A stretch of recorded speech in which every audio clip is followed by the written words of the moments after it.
I stood under the downpour, my clothes sticking to my body, peering at the dark shapes on my porch through the misty glass of my front door. They weren't there to mend fences. They were there to destroy me.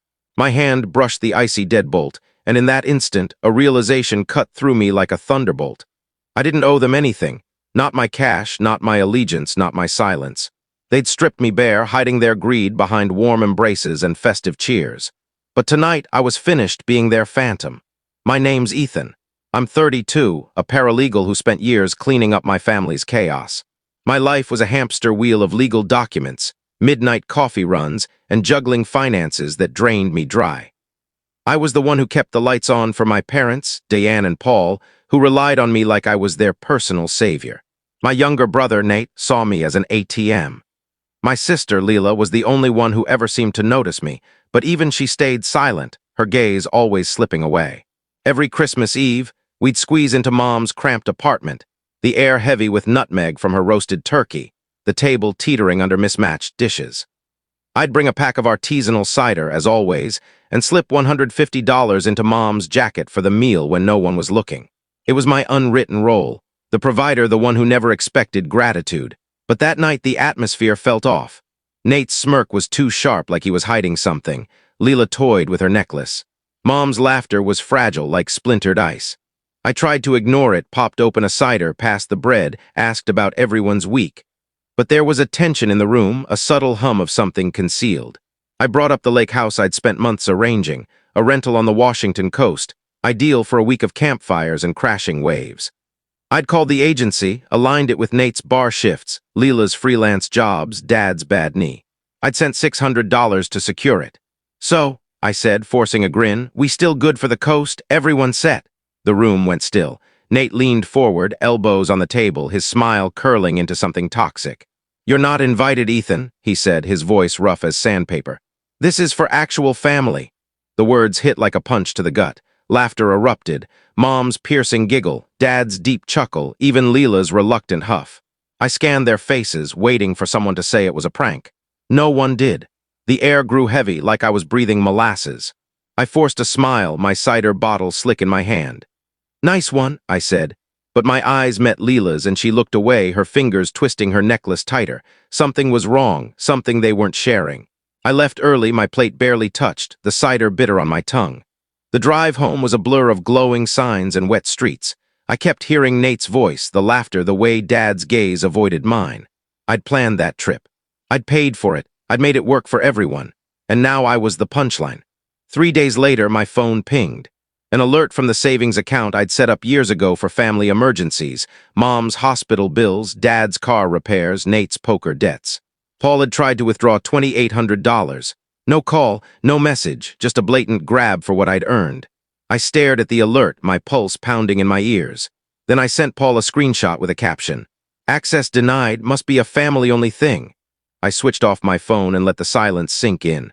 But it wasn't over. 2 nights later, I was washing dishes when the knocking began, loud, desperate, like someone was trying to break in. It was 9:03 p.m. Through the peephole, I saw them. Paul pacing like a trapped wolf, Diane clutching her shawl like a lifeline. Nate staring at his shoes, hands stuffed in his pockets. I didn't open the door immediately. I stood there, soapy water dripping onto the floor, watching them squirm in the rain. When I finally eased the door open, Paul's voice boomed through the crack. "What's this about freezing the account, Ethan? You pulling some kind of stunt?" His breath reeked of bourbon and smoke. Nate grumbled about me overreacting, his eyes flicking to Diane, who stood there, her face a rehearsed mask of grief. I kept my tone steady. "That account's mine. I funded it. I let you use it because you said you were desperate, not because you own me." Paul's expression darkened. "It's family money. You're part of this family, right?" I gave a cold smirk. "Didn't sound like it at Christmas." Nate let out a sharp, uneasy laugh. "It was a joke, man. Relax." A joke. I stepped closer, my voice low. "You laughed. They laughed. No one said, 'Ethan, you're in.' You let me walk away." Diane's eyes filled with tears, but I knew those tears. They were for her, for the sting of being caught. "We didn't mean it," she whispered. I didn't waver. "Then why'd you try to take $2,800 behind my back?" The mood shifted. Paul's jaw clenched. Nate's gaze dropped. And I knew. This wasn't just about the lake house. There was something bigger, something they were hiding. I shut the door, locked it, collapsed onto my couch, the rain pounding outside, my heart thumping like a battled drum. I wasn't shaking from anger. I was shaking from clarity. For years, I'd been their rock, paying for Diane's dental work, Paul's late property taxes, Nate's bar tabs. I'd covered a $5,000 loan Diane took out in my name, no questions asked. I'd stayed quiet, swallowed the hurt, kept the peace.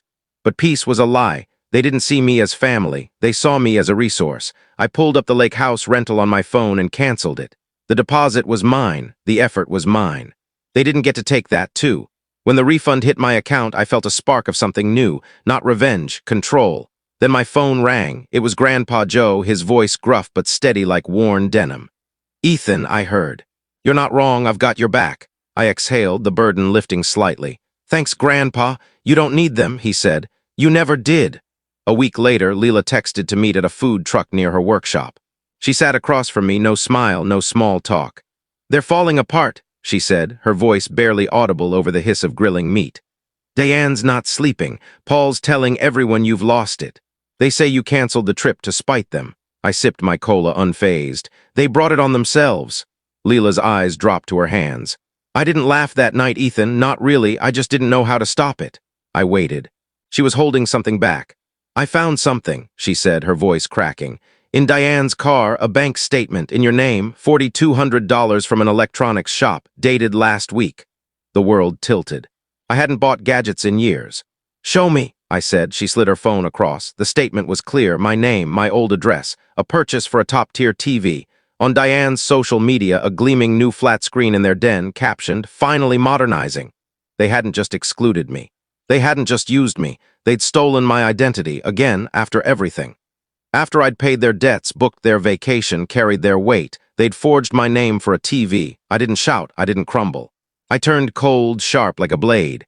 "Thank you, Leela," I said. That night I filed a fraud report, attached the statement, the post, the truth. The next morning the store confirmed.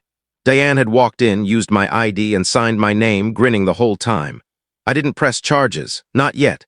The report was enough to make them sweat, to make them see I wasn't their puppet anymore. They stopped calling, stopped knocking. The family chat went silent, and for the first time I felt free. Grandpa Joe calls sometimes, talks about his camping trips, asks about my cases. Leela's in Seattle, starting over, sending me pictures of her new place. I don't know if she'll stay in touch, and I'm okay with that. As for Diane, Paul, and Nate, they're still spinning their story, painting me as the villain who broke our family. Let them, I'm not their savior anymore. I'm not their bank. I'm just Ethan living for myself. If you were me, standing in that rain, facing the people who took from you while calling it love, would you open the door? Or would you walk away? Let me know in the comments. I'm listening.